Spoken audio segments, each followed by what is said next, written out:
भगवद गीता जी की।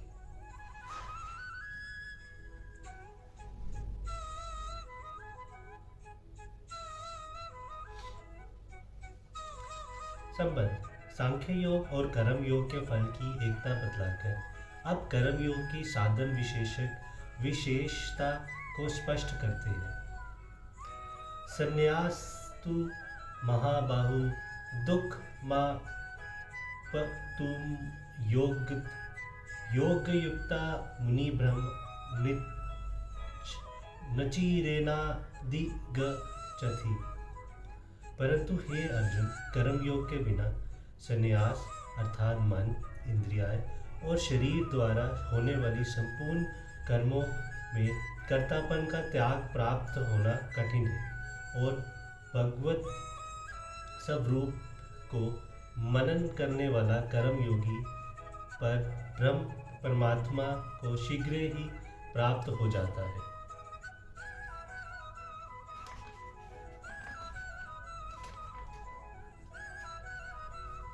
प्रश्न तू का यह क्या अभिप्राय है? यह तो इस विलक्षणता का द्योतक है कि संन्यास और कर्मयोग का फल एक होने पर भी साधन में कर्मयोग की अपेक्षा सांख्य योग कठिन है।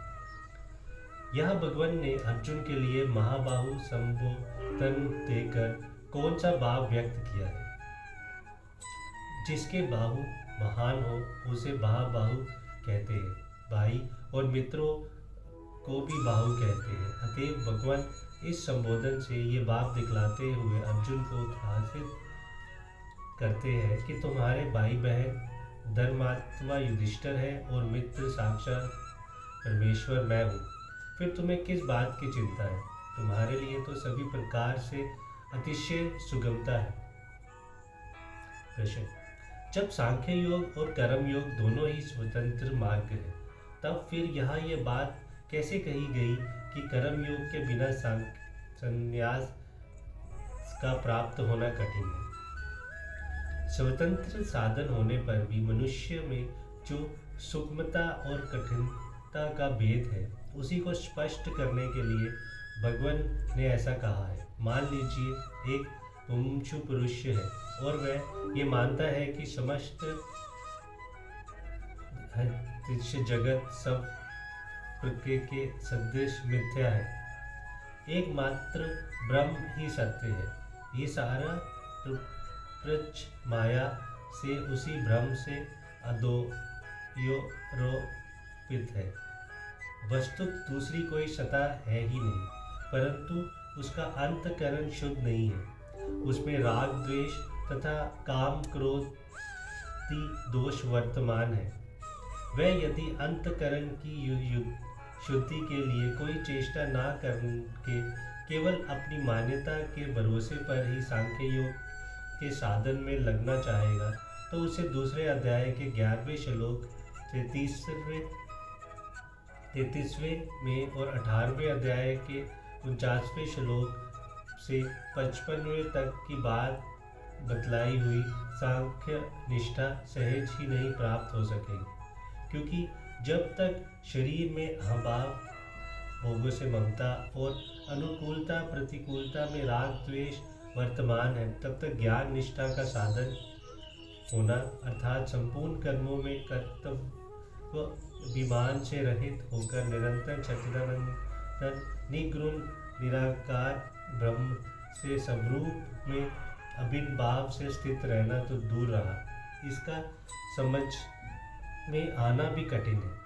इसके अतिरिक्त अंतःकरण अशुद्ध होने के कारण मोहवश जगत के नियंत्रण करता और कर्म फलदाता भगवान में और स्वर्ग नरक आदि कर्म फलों में विश्वास न रहने से उसका परिश्रम साध्य शुभ कर्मों को त्याग देना है और विषय शक्ति आदि दोषों के कारण पापमय भोगों में फंसकर कल्याण मार्ग से भ्रष्ट हो जाना भी बहुत संभव है। अतएव इस प्रकार की धारणा वाले मनुष्य के लिए जो सांख्य योग ही परमात्मा साक्षात्कार का उपाय मानता है, वह परम आवश्यक है कि वह सांख्य योग के साधनों में लगने से पूर्व निष्काम भाव से यज्ञ, दान, तप आदि शुभ कर्मों का आचरण करके अपने अंतकरण के रोग,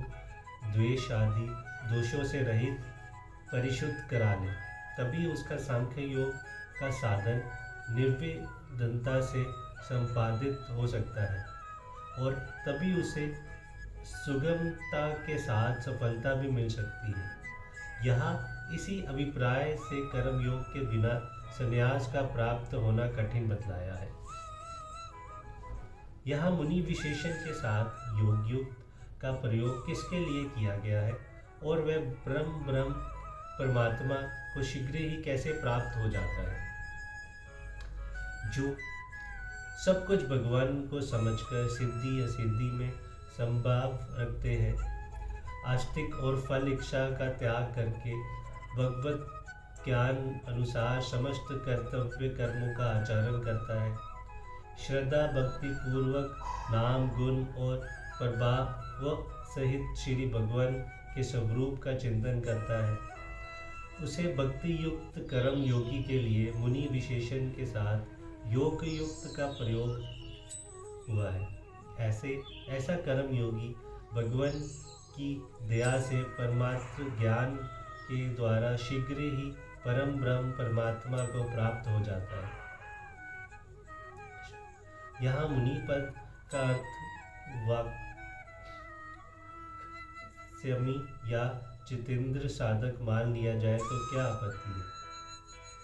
भगवान के स्वरूप का चिंतन करने वाला कर्म योगी वाक्स्यमी और जितेंद्र तो होता ही है, इसमें आपत्ति की कौन सी बात है। ब्रह्म शब्द का अर्थ सुगुण परमेश्वर है या निगुण परमात्मा है।